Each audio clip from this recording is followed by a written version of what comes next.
Hello, folks. I greet you one more time. Welcome to Homo Politicus on Enterprise TV. As always, we tell you Homo Politicus is a friendly octopus, claws at any and everything that appears to raise the national adrenaline in our country. Today, political jibes. Tinubu not caged. APC replies Senator Ndume. You know, a political jibe, like a political intrigue, is what it simply is. An insulting, mocking, or jeering comment or remark to score even where there is no need for it. Borno South Senator and Chief Whip Mohammed Ali Ndume, while reacting to the landmark Supreme Court pronouncement on local government autonomy, had quipped that President Tinubu had been caged. An aghast ruling party, the APC, reacted. Publicity Secretary of the APC, Barrister Felix Morka, remarked that as a ranking senator, Ndume has a platform of the National Assembly to vent his inability to access the commander-in-chief. He added that Ndume's heedless comments smack of an indulgent sense of entitlement to see the president on a whim. We are definitely living in interesting times. Let's go there. My discussants today understand what is at stake, and so let's meet and greet them. Emeka Madunagu remains the unputdownable journalist and political commentator. I greet you, Emeka. Yes, I greet you, citizen. Emeka is joined by the affable Cyril Abaku, broadcaster and communications expert. Cyril, I greet you. Thank you, Citizen James. I'm glad to be here. Yeah, the subject matter, gentlemen, is as straightforward as it is. None of you is surprised that Senator Ndume is in the news now. Again. Or is any one of you? No, Ndume, well, Ndume has had this off and on relationship with the villa. I remember when the central bank, was it not sometime last year, talked about moving some departments to Lagos, and he spoke out strongly against it. The blowback reaction was that it would affect some of his relatives, some members of his family. Yeah. His daughter works there. Yes, and that's why he was making heavy winds. Apparently, his daughter was affected, or yes, that's what was alleged. You know, then this other matter, you know, that he tried to see the it's apparent that he tried to see the president, you know, over a matter, but couldn't, and so he came out to say that Tinubu had been caged. Well, when I heard that, I found that. You think that was deliberate? I found, yeah, of course. He didn't mince words and saying the president had been caged. But if you look at the history of Nigerian leaders, there is this belief that every Nigerian leader is caged by a cabal. Every Nigerian leader is caged by a cabal. But the same leaders, when they are out of power, suddenly start speaking and appearing in public, and you now wonder, what kind of caging was that? Well, I don't understand. But the party has said, the APC has said, there was nothing like that, and nobody caged Tinubu. And more than that, that he, Ndume, knows the way to see Mr. President if he wanted to. So, you know, the whole saga is just a bit funny. For me, the question is, who is really speaking? Is it Ali Ndume or a bloc? He is representing a bloc. Yes, that's what I mean. I get no. There are two different things. Yes. He might be speaking in ostensibly on behalf of that bloc. Yes. Or the bloc sent him. Yeah. So that appears to be more the picture on the table. But let's rope what triggered the the diatribe, if you see what I mean, that a pronouncement of the Supreme Court, according to him, is not something we should roll out the drums. And so was he going to see Mr. President on account of that pronouncement, or what? It will beg a number of questions. Several questions, really. And he himself, as an individual, and no less a ranking senator, who has been in the frame of a lot of political frays for quite some time now, is obviously a man whose voice counts in the polity. He's a known face. You recall that some years ago he was also charged with being a sponsor of terrorism.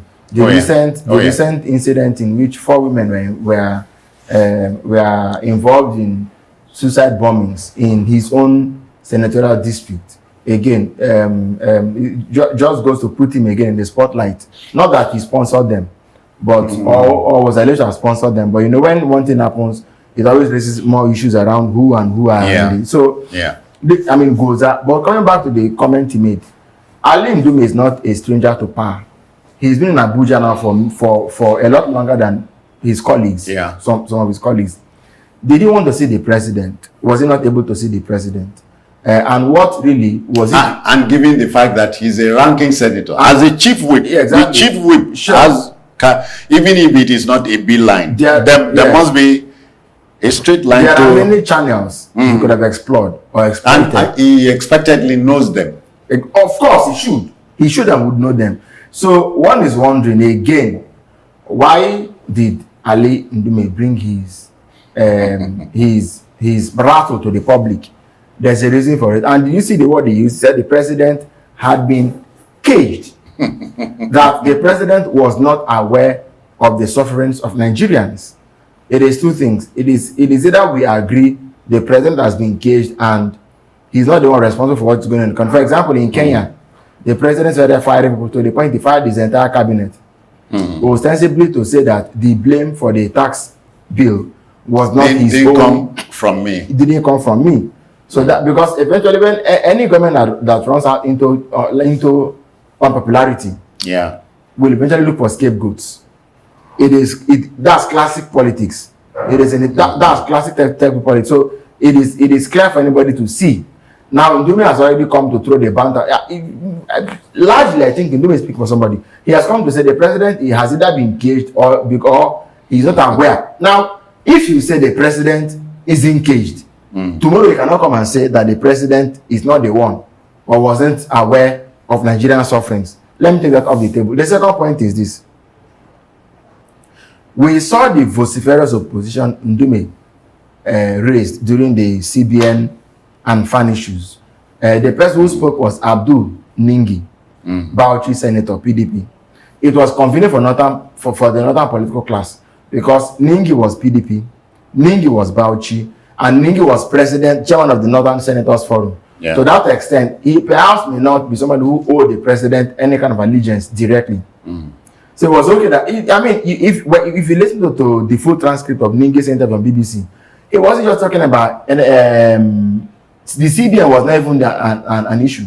He rolled out a very lengthy litany of everything the North held against President Tinubu. Okay? Talking about the purported attempt to invade Niger. Talking about the fact that Nigeria and Niger the North and Niger had special relationship. That was the reason the Nigerians wouldn't build the dam. Because the agreement was that the Nigerian dam would feed them. All kinds. I'm like, but Niger built a dam. Now, I'm wondering, where was all of that written down anywhere? that was establishing a bilateral corridor that will make them not to pursue national self-determination. That they'll be at Nigeria. So anyway, so when we see people like Ndume speak, it is more than what the ears hear. It is a lot. Yes, it is. And for me, it's not just enough to write a rejoinder. I think that the president, in his own political interest, needs to begin to de-escalate. You see, the opening up Ministry of Cattle Rearing now will not be enough still. You see what I was saying? The president needs to do, he will go over and above himself. And then having done everything he can do, now stand to see whether what he has done will be enough or not? That is talking specifically to the meat and peas or not. You see, except that we are not talking about a president who is a neophyte here. He knows the fare. He knows the fare, and let me just come into that quickly. The president's knowledge of the fare shows, okay, in the way he has been playing up what we could have on a good day called master strokes. For example, the livestock ministry, right? But you know a master by what he's willing to do and not do. President Tinubu is making concessions, okay, but he is also. I think the president is is in a cul-de-sac. How do I mean? Only days after considering to create a minister of livestock and livestock development. Did you see what happened on Sunday? The president rolled out new appointments. Mojisola is that her name? The Ali Macaulay woman. And on Twitter they've been burning the president out of all the appointments. 7% of them are from his language region. Seriously. So I don't know how he wants to balance, and the fact that the more he thinks he's doing something for he's working, the more they'll find reasons to be firing him. And when that happens, it doesn't put him in a good place. Emeka, let me take you in the mind, to the United States of America. I've forgotten the president who said there was an issue in the US, and so the president reacted by saying, we do not seek the Republican answer or the Democratic answer to our problem. We're seeking a Nigerian answer, an American answer to the problem. So put that here. Nobody is with the country. I don't need an APC answer to the problem, nor do I need or require the PDP, Labour, or ABGA answer. They should be homegrown answers to homegrown problems. Yeah, but yes, okay. Yeah. By roping the Supreme Court pronouncement as something that gave him the canvas for this diatribe, must be looked at. I told us the other time that former governor of New York, Cuomo, Andrew Cuomo, said politicians will campaign in prose, in poetry, and govern in prose. So we are there. Well, I don't think we should really bother about Ndume's outburst. Yes, because if you notice, after the Supreme Court gave that judgment, so many people said things. Even some people had not spoken for years. Some former governors, different people, politicians, or everybody wanted to be heard. So, I think maybe Ndume has some personal issues with some people around the president.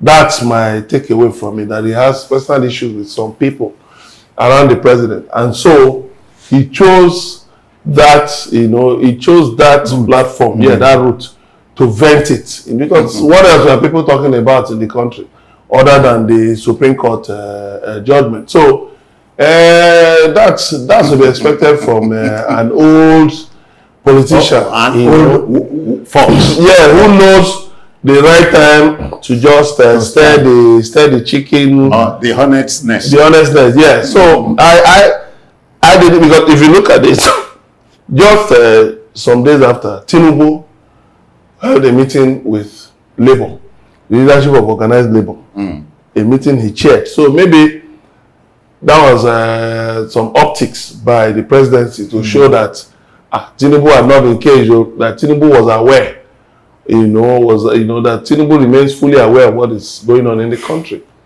So I think it's just the usual political, games that these people play. It begs the question of, if Ndume were commander-in-chief, would his gates be that open? No, you see, just for me, my personal view, I don't think we should make heavy weather out of it.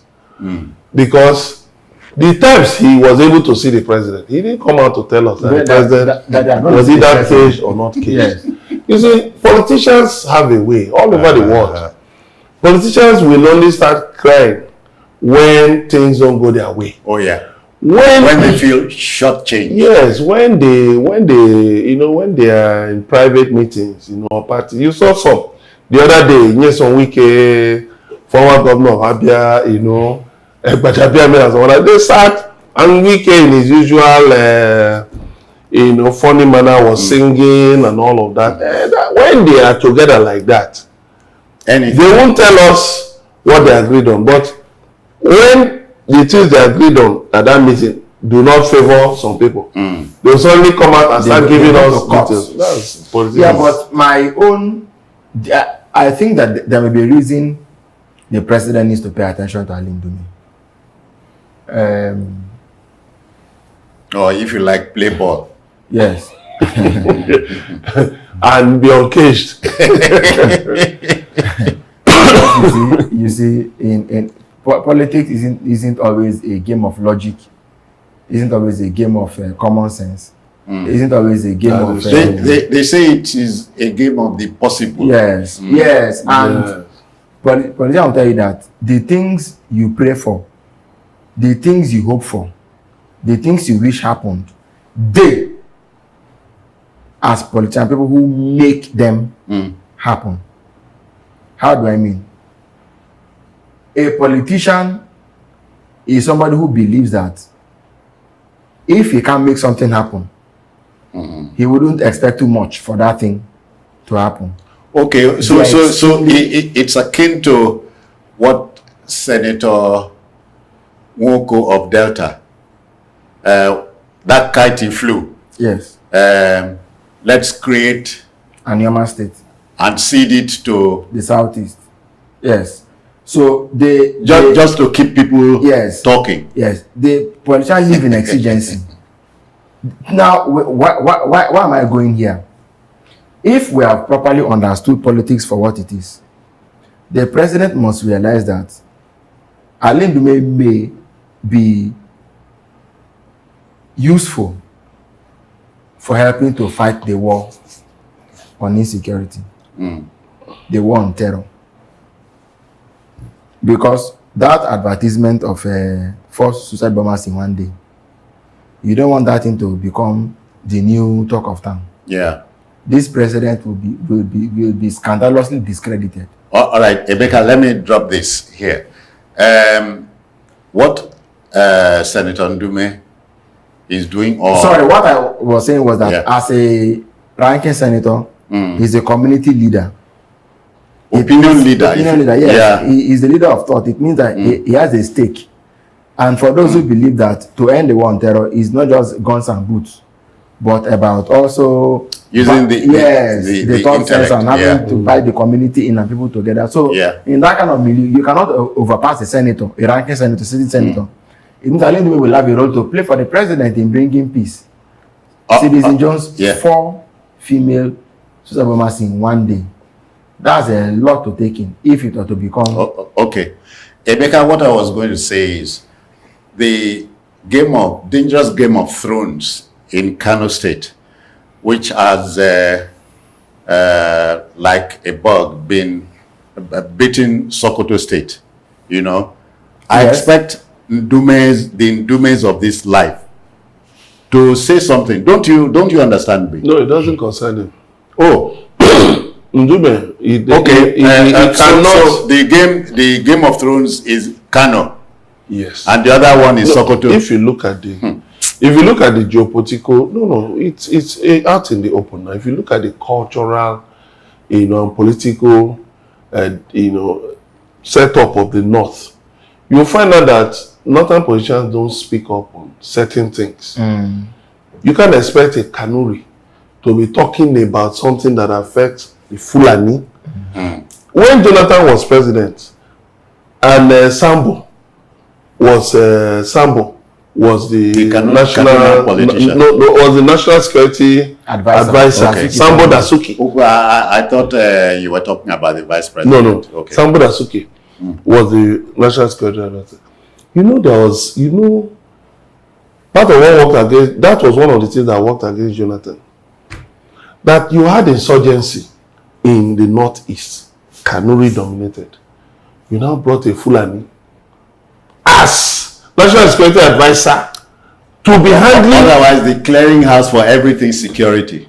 Yes. So it may look like what does it matter?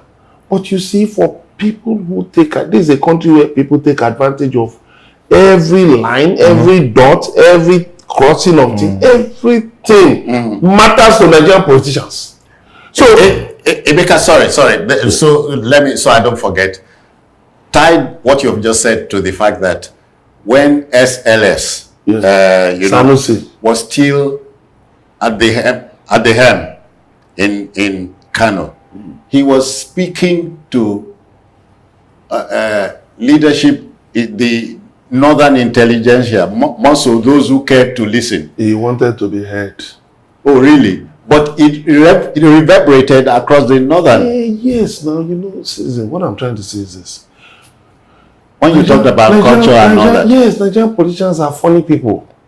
See, if funny. You know, the vice president, Kashim Shettima, had actually spoken about this Sultan of Sokoto matter. And then the Sokoto state government fired back at him. Yes. Now, it's all about interest. Before signing the law. If the Sokoto matter had anything to do with Ndume's interest in the instant. Directly, okay. In the instant, he would have spoken out. Okay. Forget about the division between, the dichotomy between Fulani and Kanu. So of a truth, there's nothing like a monolithic north anymore. No, because the monolithic north at the top, the commanding height, there is the monolithic stuff. Forget about the same people from the north central, from northeast, that will tell you, no, we are not on that. When certain decisions are to be taken, their leaders will quietly say, we are one north. So the thing is this, we need to understand how Nigerian politicians play their own politics. It's all about interest. Sanusi was speaking, Sanusi spoke about, at the time, he spoke about the alleged killing of 1,000 Fulanis in Taraba State. You know, all these things were just about interest. The same Sanusi did not talk about the menace of, headers, Fulani headers in different parts of the country. So it's all about interest here and there. Now, APC has fired Ndume back. So what do we do? Typical of Nigerian position is that finally Ndume will be allowed to see the president. And expect this week or next week, Ndume is going to say something very nice about the president. And if there's that meeting, you expect the media to be awash with it. Which media? Which media? The only one, they just show those things to the media, to knock as a smoke screen. As a battery, as a smoke screen. Just see, Mr. President, I want to see you. They are not allowing me to see you. And then Mr. President will hear, Ndume say you are caged. What happened now? Because we didn't allow him to see. Oh, allow him to see me now. And then after they've seen, maybe they will just come out. Ndume will just say, the president is working for the country. Makes me remember Ndayo Okoye. Remember when he taunted Babangida? I dare you to grant me an interview. Babangida granted him the interview. So these things are done for. Like you say, these things are deliberate. They are deliberate. Because you just watch it. You will see this week or next week. After the year. You will meet with Tinubu. And come out and say. They will come out smiling. And you will see Ndume will say something else. He would not tell you and I have seen the commander-in-chief. Is it our business? When he said the president was caged, was it because of you and me? He just rubbed it in that he doesn't know about the suffering of the people. Yes. Well, that's why you are talking about it. Cyril, how do we take this home? Because the producer is showing the index finger. No, so what must happen is the president has to choose his battles wisely. There are some persons you don't want to enrage. Not that I'm necessarily looking at Ndume as such a heavyweight. Not because you are fearing or fearful of him. Yes, but the president needs to every man is backed by something. And that thing that backs a man is his bargaining chip. You need to know, except you have a superior bargain, but the president has to make sure that he's taking his battles deliberately and by choice. and that whatever the fallout is, he can stand it with with equanimity. Yes, I'm not saying amount of Ndume coming to say the president is caged. In the end, the conversation is around Ndume himself, not even about any issue. Yeah. And that's not good for democracy. Emeka? Well, as usual, Nigerian politicians are up to their game. They're in season. They're in season. So expect more of this. Anybody who can see the president will come out and say, in fact, the president is because he has refused to say anything. That's why Gary has gone to so and so amount.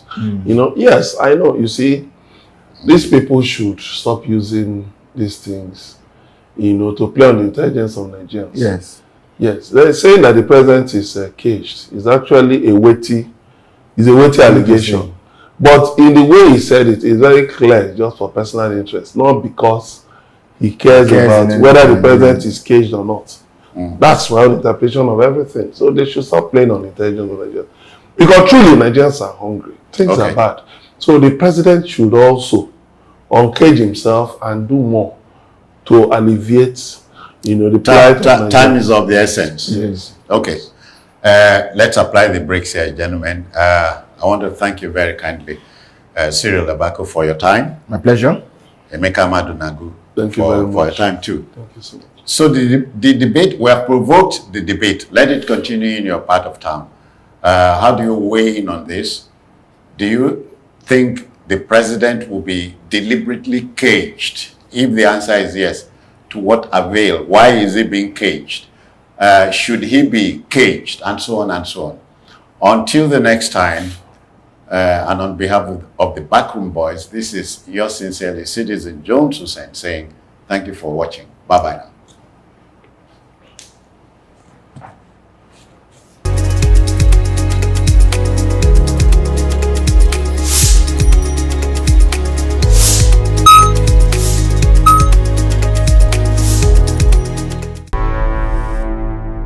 Enterprise TV, a tradition of truth.